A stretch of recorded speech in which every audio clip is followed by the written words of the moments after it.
this led into something else, a very good topic that I don't think people really realize. I have, but it got me thinking some more about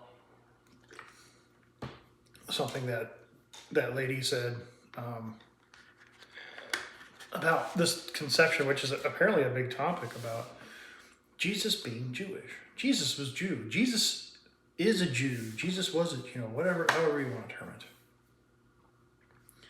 Yeah, Jesus was born into the organization that is referred to as Judaism.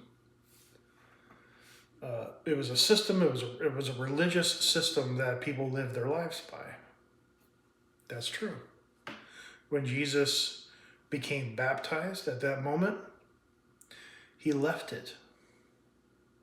When people became baptized, they should have left it as well. Judaism. Even though it was everywhere where they lived, they were the center of it. Jerusalem, the holy city as it was called. And they left it. They left everything. They left their jobs. They left their families. And in this case, literally. You must do the same if you do want to follow Christ. That's picking up your cross. That's a part of it. Do you need to actually literally go anywhere? No, you don't. You don't need to actually go anywhere. In your mind, you do.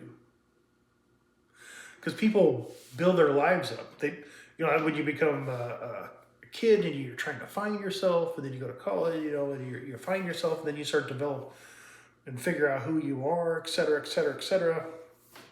You build up this facade of who you are. Someone comes around and says, "Oh, you're into dirt bikes?" "Yeah, I love dirt bikes." "I hate dirt bikes." You get offended. Because that's a part of who you chose to become, and someone else is attacking it. And it makes you look stupid. And the same thing is true with religion and views. I can only imagine what it's like with these scholars at the university. That's why these liberals are so touchy. You can't tell them anything. I know, trust me, these kids that go off to college and they come home and the parents and they're arguing and they just think they know everything. But they're so touchy. And it's funny how these liberals, especially the liberal women like this Robin Faith Walsh, they're so touchy. You can't tell them anything. And that's just a personality trait that they have. Because they could never, ever leave what they've built up as their facade. And become a good disciple of Christ, really a disciple of God. But adhering to what Jesus was saying, that was being conveyed by him from God to us. And it's written down. From Jesus to a person, to another to eventually on paper. And then in a book, and then another book, and then rewritten, and now it's digital, That's the way it's evolved. And it's always been here. And it's always remained the same. But people's views of what it is has changed. But it doesn't matter. I don't care how you put anything. The core belief of becoming a disciple is you leave everything. You leave your ego and your facade and everything. You strip yourself naked, like the day you came in to this earth. With nothing. And you go to God and say, what do you want me to do? You leave everything on the table. Your wife, your kids, your home, your money, your toys, everything. Your dog, your cat. You leave it all on the table. and oh, you allege, you what's that word? You give your allegiance to God, basically. There's nothing between you and him. And that's what this is about. And the people that did that back in Jesus' time, just like Jesus did, left everything. And they literally said that. Now a lot of people get confused. They're like, oh, well, that was back then. But no, it's the exact same now. Let's put some water. It's the exact same now. Exact same thing, no different. You leave everything.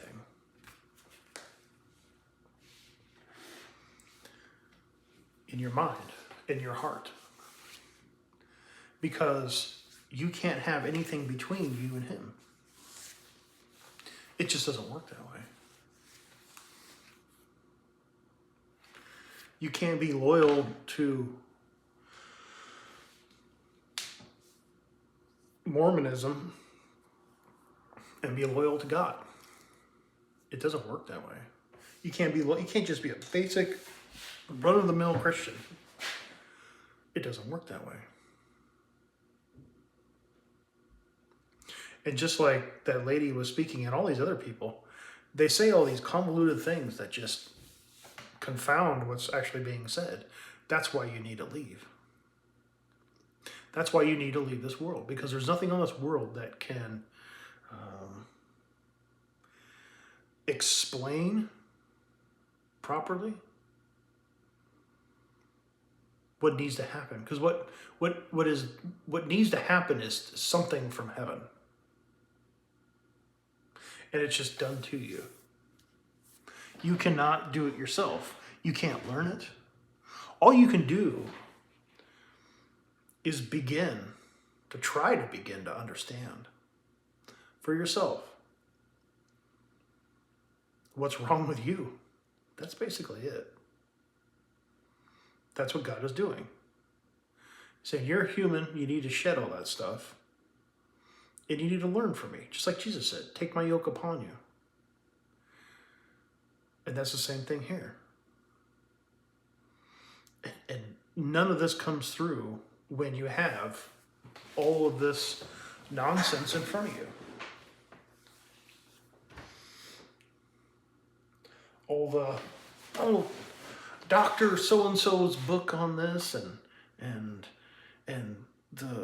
this writing and that writing, and look at how this person articulated this and isn't he such a great person? Isn't she? Now we got to have a she. Oh, isn't she such a great person? Isn't she so smart? Doesn't she just bring the message from what's being said to us? No, they don't. No, they don't. There are a bunch of shitheads. That's not what this is about. This is not an emotional rise.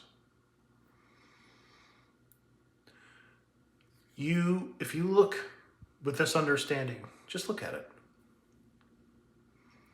You must leave everything in your mind and in your heart. And say, I give it all up, Father, to follow you. What do you want me to do? And you have to really do it. In your mind, I have really left everything behind. And once you let go, you gain everything. You gain your life. Those people, if those people were in an airplane and were crashing, all they could think about is themselves and their accomplishments and how important they are and how special they are. That's certainly how she acts. A lot of them act like that. A lot of these academics act like that. And most people follow them because they think maybe some of that knowledge will roll downhill to me and I can understand. Or I can go around and regurgitate what they're saying, make myself sound smart. But that's not knowledge. It's definitely not understanding. In that realm that they occupy, it may be, but those people are just manipulating you. That's why they were put there. That's why a guy like Jesus or a fisherman like Peter and John and Andrew can understand these things. That's why simple people at that time could understand all this stuff. That's why a guy like me, who never even graduated high school, can understand. They cannot understand because their egos are so big, it gets in the way. It obscures their understanding. They do it to themselves, and God lets them. And if someone wants to say, well, that's really good stuff, he'll let them. Go be with them. Bye. It took me a long time to figure it out, but I really never figured it out. It was done for me. I really do think, and in my case, God will, if he thinks he can get you, he'll move mountains. He'll paralyze you in a car accident. If that's of the view that you need to be in to see it properly. It took me 11 years to just, be a normal person, really. I had a good life. I didn't really have any problems. But it was horrible. And I was pretending to be a Christian, and you couldn't do it. Nobody could. We'd sit there and try to figure it out. Oh, well, maybe if we talk to each other, and I learned this, and I heard this stuff from this lady who was a Robin Walsh something. She's so great, she's so smart, and why don't you just listen? And you give all this stupid advice to people, and you just destroy them. I try to call some of those people back, and I don't know where they are. And the others don't want to talk to me. And all I do is say, I was wrong. And I found you should just go to God.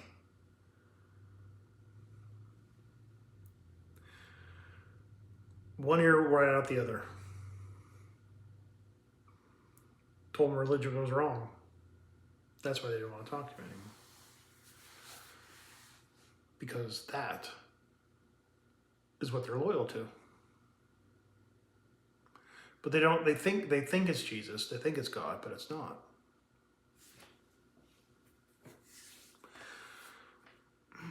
Do you understand what I'm saying? This lesson, you must leave everything, even Christianity. You have to leave it. You don't have to physically stop going anymore. You don't have to do anything. But you literally have to separate yourself from everything that's earthly. Yourself, your ego, your habits, your compulsions, your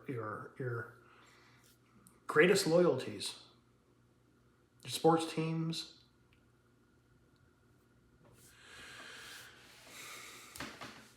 You're not going to enjoy that stuff anymore. You can still go. You can still be with people.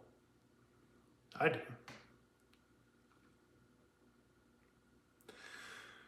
But I don't have to go because I need to be a part of something. Be a part of something.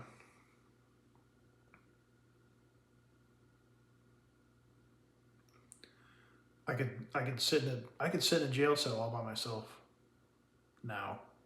Couldn't do that before. Couldn't look at myself in the mirror. I've been looking at myself almost the whole time. Like right now, I'm looking at myself. I'm looking in a mirror right now at myself. Not a pretty picture.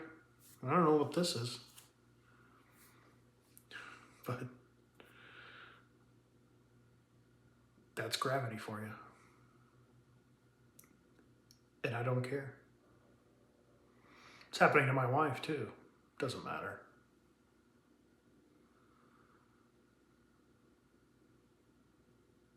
You'll be amazed at what really matters and doesn't. And what you think matters doesn't matter at all. And it's not willful. Most people just succumb to it. Oh, that's the way it is. Then they get a divorce, and all of a sudden they're, working out and dieting and getting a cool car. And, so they never really learned anything. That's the way it was. But then the circumstances change and they change. My wife died or left me, I wouldn't change at all because I don't care. It's not important anymore. But it's not that I don't care about anything. I don't look this way because I don't care about my appearance. I look this way because that's just how I look.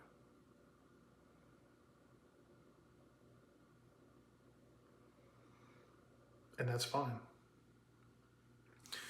Not for everyone else. That's why people that don't have education or don't have pretty looks just kind of live with the fact that they're not pretty, or live with the fact that they're not good looking, or live with the fact that they're poor, or they just realize it. But it's not the same as giving it up, everything, for God.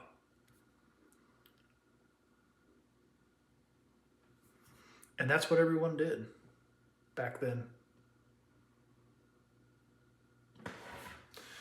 And ever since then, that is the actual teaching of the New Testament at that point. That these smart people, she even said herself, she's like, what did she say? Something like, I can't do everything myself. Like she's the tip of the spear. That's how she thinks of herself. That she's it. She's explaining the entire world to us. Especially this world. Wow. I mean, how could someone be so blind? I can't imagine what it'd be like having a conversation with that person. I mean, how about if I took a flight somewhere and she was on that same flight, like a 5-hour flight, Seattle. Let's say she came to Portland, and we went from Portland to, it's at Jacksonville. I think she's somewhere around there. Her university, somewhere in Florida, I can't remember. Could you imagine having to talk to that person? I could.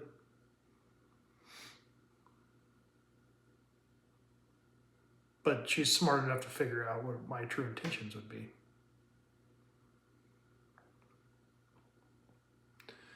The delusion of the atheist person is just, it's something different because they're already screwed.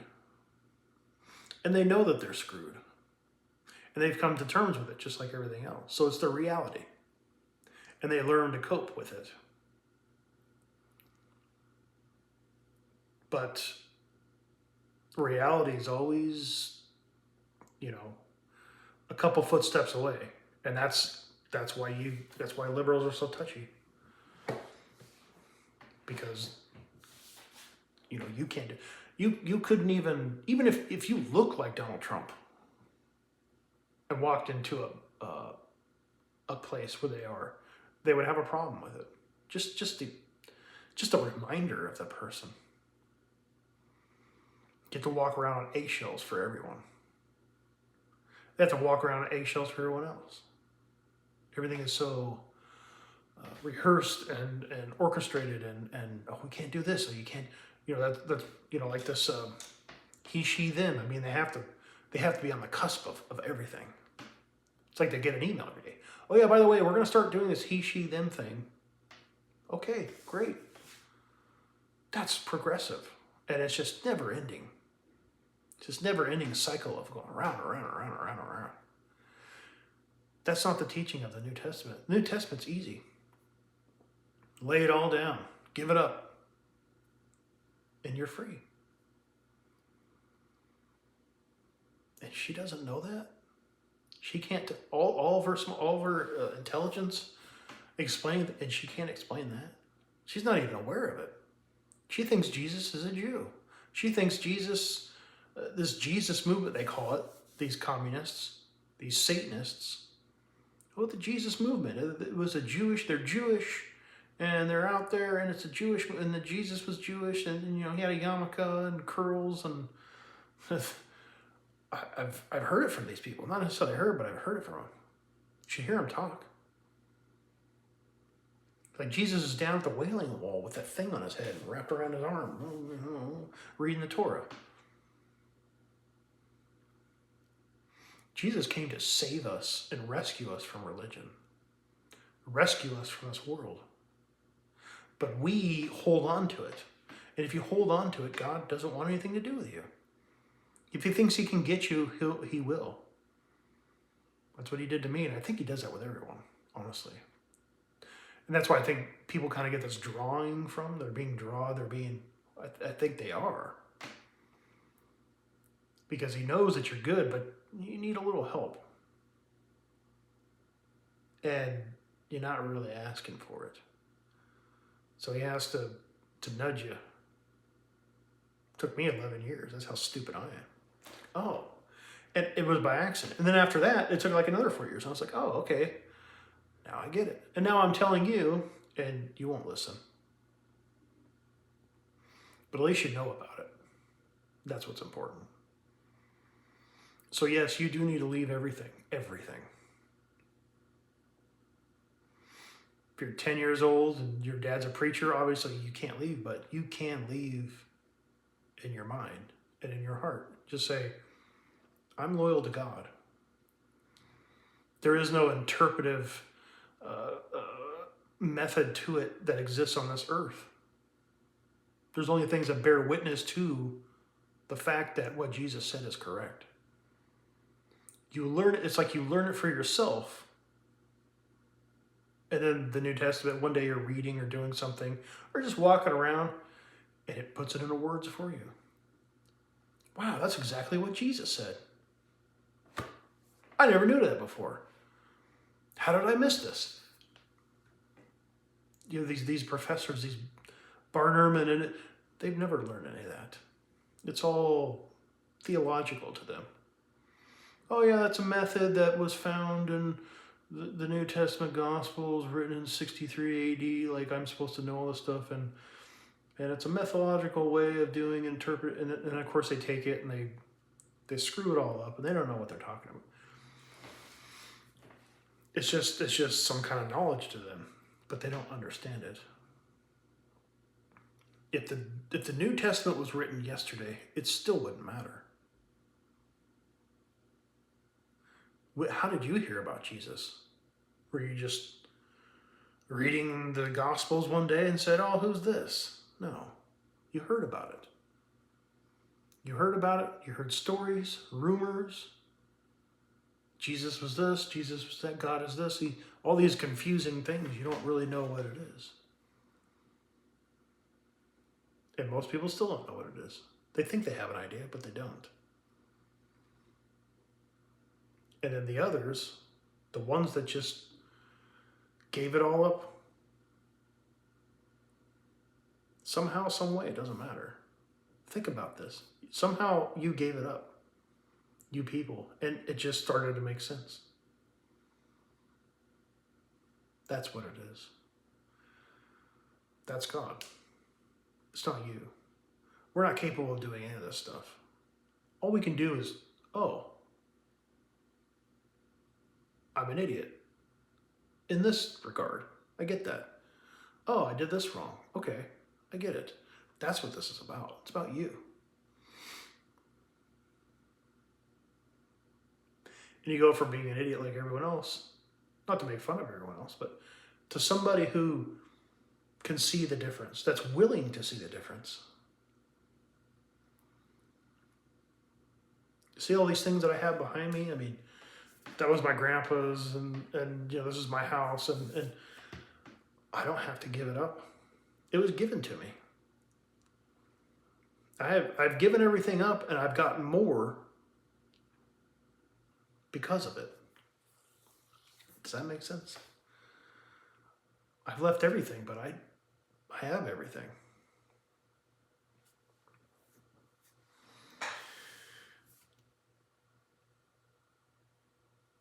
These people are so dangerous. I just can't. like there's no point in saying anything, but at the same time, I kind of want to. But what is there to say? I watch them all the time. I listen to them. And I'm starting to get into the Paul stuff. And this is their biggest bitch. Oh, Paul said Paul had to... No, he didn't. Paul didn't say anything different than what Christ was saying. And I know Christians that just...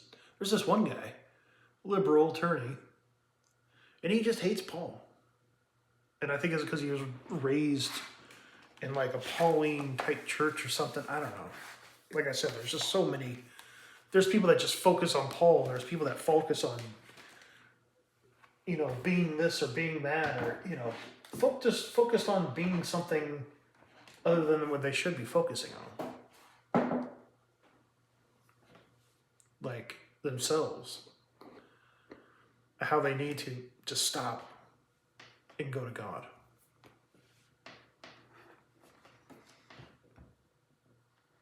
This is about you. And everything you need is in the New Testament. More than you need. Obviously. I'll try to say this the right way, but look how much damage it's caused just being what it is. It didn't do the damage, of course. But if they clarified it anymore, would it be any more clear? I mean, how clear can you get? We have way more than we need. And I think that's because, excuse me, everyone's different. There's so many different personalities and problems, and but they all are kind of the same. Like a sin is a sin. You steal a sugar packet and, shoot up, I can't say that. I don't know. Think of something really bad. It's the same thing. Sin is a sin. It doesn't matter. And in that relative idea, everything else is the same too. It doesn't matter. Either you do or you don't. And it's not just I do a little bit. It's either yes, all the way, or no. 110%, which is impossible, but 100%. Or it's no.